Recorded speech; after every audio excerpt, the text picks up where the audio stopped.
Good afternoon guys. So I am currently here sa May Quiapo. Sumaglit lang ako sa May Quiapo Church para syempre alam nyo na humingi ng tawad kasi it's Holy Week. Although kahit hindi naman Holy Week guys, kailangan pa rin natin yun. Actually everyday. And siguro tumagal ako ng mga 2 hours kasi ang haba din nung naging pila. Pero ayun, nanibago ako dito sa street na to, yung sa may Well Manson, kasi ang daming vendors dito before, pero ngayon, ayun, wala masyado. Hindi ko alam kung bakit, pero ayun, natutuwa lang ako kasi sobrang lawak ng daanan. And isa rin sa reason ba't pumunta ako dito ay yun, yung mga may sukit kasi ako dito na binibilang ko ng mga buy one take one, tapos may mga naka-discount na akong magsimba. Today is Sunday, April 5, 2026. Dapat kanina pa akong madaling araw pero fortunately hindi ako nagising, pero at least bumawi naman. And ayun, nakapag-serve din tayo ng ating purpose on this Sunday. And I'm currently walking papunta sa may Pure Gold Altura kasi tagal ko na rin hindi nakakapasok dito at check natin kung ano yung pwede kong mabili na pandagdag sa stocks. I am currently walking papunta ako ng SM North kasi tawag dito, kailangan kong pumasok na ngayon sa trabaho and ayun, I am eating ng binangkal kasi dito sa may malapit sa apartment ni El merong bagong bakery. Although bakery din naman siya before, pero nag-iba lang sila, nag-rebranding tapos nag-iba ng color. So ayan, bumili lang ako syempre yung aking ultimate favorite. Kahapon after ko sa work, meron ako nadaanan na bakery shop. So bumili ako ng binangkal doon. Nagulat ako kasi yung price ng binangkal nila, although malaki naman din, pero nagulat lang ako kasi 20 pesos. So, ayun, reasonable din kasi masarap. Tapos, malasa din. Alam niyo naman, di ba, na ang gustong-gusto kong binangkal is yung sa Julie's Bake Shop na meron din dito sa may SM North sa paradahan ng mga buses. Pero since nakabili na ako, di na ako bibili. So kanina nung bumili ako nito, mainit pa. Mainit pa siya sis, pero ano naman, nahawakan ko naman siya. And dahil nga freshly baked, so syempre, malambot. At malasa siya. Ayun. Wait lang. Grabe, ang tagal kong hindi nakapag-video kasi sunod-sunod yung aking mga naging ganaps. Sunod-sunod din yung aking mga errands na kailangang asikasuhin. Dumaan na yung birthday ng friend ko. Tapos, ako naman, puro lang trabaho nitong past few days. And hindi ko na rin pala ginamit yung aking tripod. Ay, oo nga pala, update. Nga, nilalagnat ako kanina madaling araw. Nagkatulog ako mga 11:30 after ko dun sa aking last work na ginawa ko kagabi. Tapos, nalipungatan ako ng 3:00 kasi ang sama ng aking panaginip. Pero, ganun pala minsan guys, kapag nananaginip tayo, minsan hindi natin matandaan. Pero minsan naman, parang ako, personal experience ko lang to. Hindi ko siya natatandaan madalas, pero may mga panaginip ako na minsan lumahalo siya sa mga ginagawa ko sa pang-araw-araw na buhay. Like, parang mafe-feel ko na, parang na-experience ko na to before. Chuchu. At kung mapapansin nyo rin sa aking boses, ay para akong paos, pero hindi po ako paos. Bagkos, masakit yung aking lalamunan and medyo sinisipon ako ng very light. Slight lang naman na sinisipon. Hindi na ako aakyat sa... wait lang, akyat na nga lang din ako kasi ang bala ko dito na lang ako sa baba. Pero, sige, akyat na lang din ako para di ako ma-hassle. iniwan ko na dun sa El sa apartment niya kasi umuwi siya kaninang around 9 a.m. Grabe talaga. At ngayon, today is April 11, 2026. Any plans for my birthday, 27th birthday? Actually, wala pa. Hindi ko pa rin na-finalize. Although, gagawa ako ng posters pa. Pero hindi ko pa rin siya nasisimulan at all.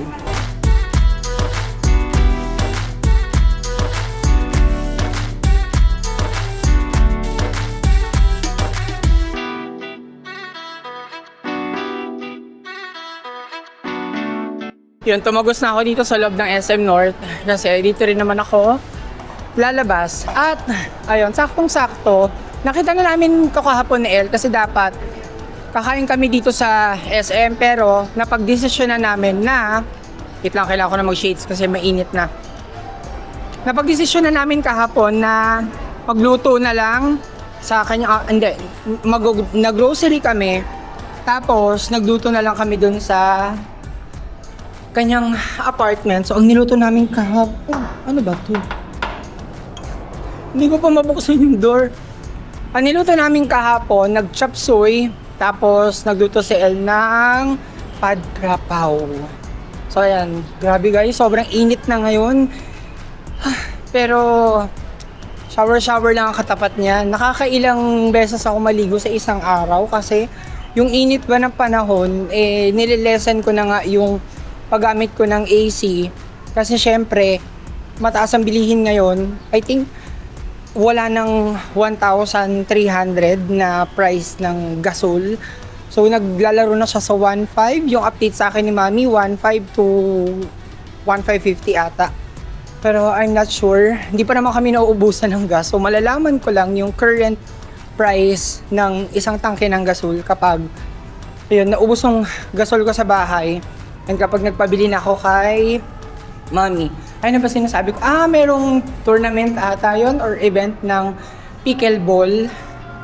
At meron ako i-share sa inyo mamaya guys sa bahay kasi meron akong, since talagang nasa id na nga yung aking mga sunscreens, meron akong currently, hindi ko pa naman siya matatawag na currently favorite sunscreen kasi bago pa lang, 2 days pa lang ako na ginagamit ko siya. And so far, hindi naman ako cross finger. Sana wag akong hindi ako magkaroon ng acne breakout. Kasi yun ang iniiwasan ko every time nagagamit ako ng product sa aking face. Although hindi rin naman kasi talaga ako yung mas skincare na tao. Like ang skincare ko lang is yung mga tabletas na collagen, gluta capsule, tapos ano pa ba? Sabon. Yeah, meron din akong tinatry ngayon na bagong sabon at pang 3rd day ko na yon. Siyempre, from Prestige International pa rin siya. Pero, yung aking sunblock, iba. Actually, dalawa yung aking tinatry ngayon. Yung isa kanina guys, ang laki-laki niya. Tapos yung isa naman is maliit lang. Mamaya, pag uwi ko sa bahay, tapusin ko lang yung mga kailangan kong tapusin sa work.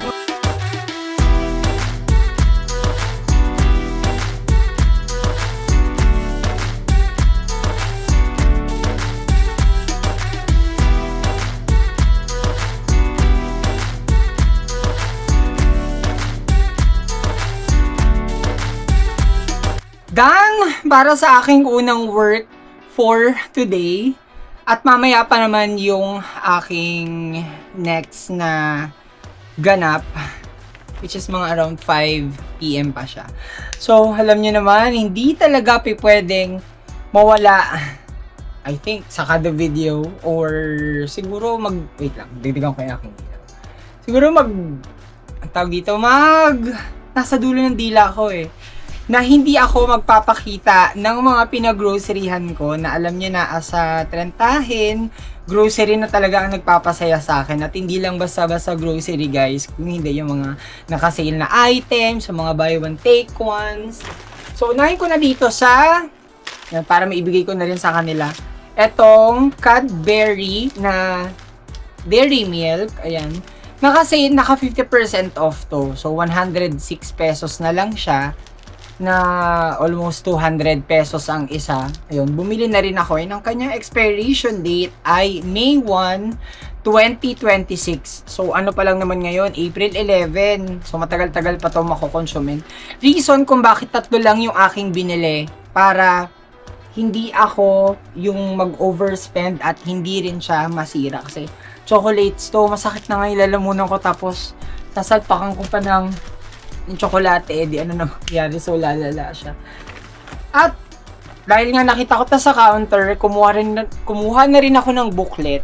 Paano ko kasi gawin itong aking mini sala area na reading area din. So, yun, magpapasok ko ng iba't ibang books para naman or iba-ibang magazines para alam niyo yun sa mga hotel-hotel vibes na merong nakalagay na mga kung ano.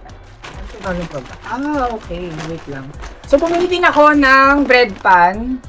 Dapat yung color green yung bibilin ko na variant. Pero, sabi ko, meron pa naman akong nakastock dito sa aking pantry. So, yun. Ang binili ko lang muna is yung butter toast flavor. And, ito ko na muna sila ilalagay. At itong kanilang toasted garlic flavor, yung color red. So, ang binili ko ay apat na peraso. Apat na peraso lang. Tapos, nag-restock na rin ako ng aking Lomi kasi marami naman akong mga instant noodles dyan. Pero for some reason, Lomi talaga yung aking favorite. Mula na natikman ko to. Yan. Lomi from Takimi pero not sponsored. Love na love ko talaga at enjoy na enjoy ko every time na kumakain ako ng Lomi. Mababa ang 2 peraso per kainan. Sabay nandito. Ito yung nakita ko sa ads ng YouTube. So, bumili na rin ako netong Payless na cheesy anghang. Ito kasi yung kanilang extra big. Yan siya. 4 na peraso lang.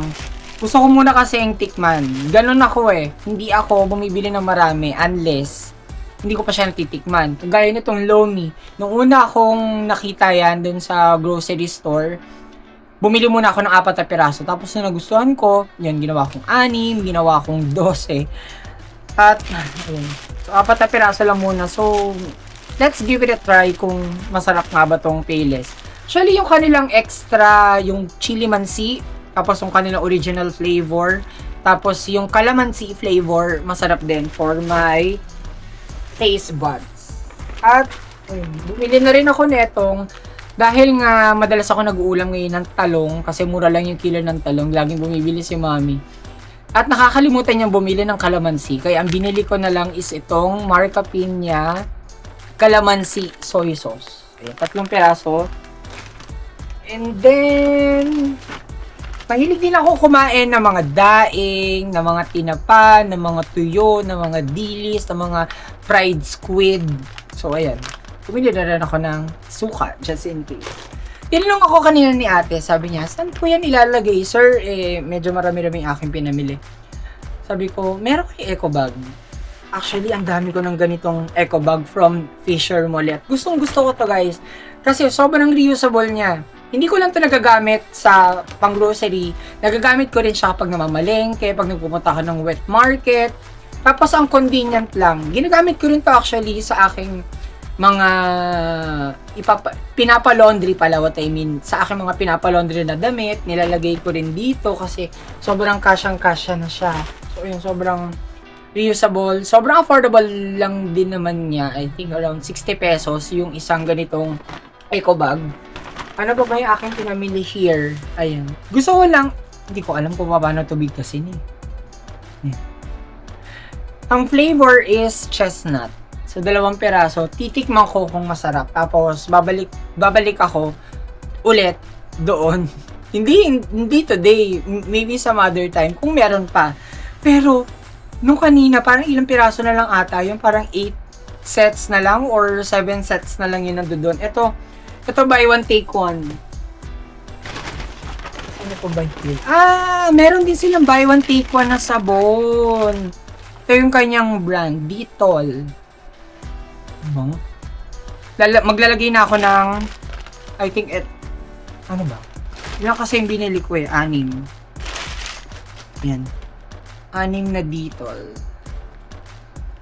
Nagsa-stock na rin ako here. Although meron din naman kaming stock dun sa aming main na pantry. Pero, syempre, meron din naman ako dito. So, might as well na mag-stock na rin ako here. Tapos, some delatas din. Ano ba to? Pinasadya ko talaga guys na pinalagay ko dito sa brown yung mga delata para organize at synchronize yung mga nangyayari. So, bumili lang ako na itong Fresca Tuna in hot and spicy flavor. Dami na namang delata. Tapos, itong Mega Mama Tuna Hot and Spicy. Yung mga expiration dates nito, malalayo pa naman. Like, itong Mama na Mega is June 3, 2027. Itong Fresca Tuna, September 6, 2028. So, 2 taon pa siya. Dinamihan ko tong Mega Mama kasi 20 pesos lang yung isang ganito. So, ito, bago to sa aking matitikman. Yan siya. 20 pesos point something. So, para sa last naman, mga delatas din. Ito natuwa ako dito kasi itong Star Nutrimits Ulam, ang expiration date niya is June 5, 2026. Pero kasi, well, kailangan nga magtipid. So, alam niyo naman, yung mga delata, ang aking inaasahan for today. Nabili ko lang to guys for 18 pesos isa. 18 pesos yung isang peraso nito. So, napahord na ako lang ilang peraso. Meron pa ako natitira dun sa aking lalagyan. Pero, syempre, mauubos din natin yan bago pa siya ma-expired sa June. Kasi malayo pa naman. So, that's it. Nabubulol-bulol pa nga. That's it, guys, for my vlog. And thank you so much, guys, for watching. Don't forget to subscribe to my YouTube channel, Lance Ivan Vlog. Please like and share this video if tuwa ka. So, see you guys on my next vlog.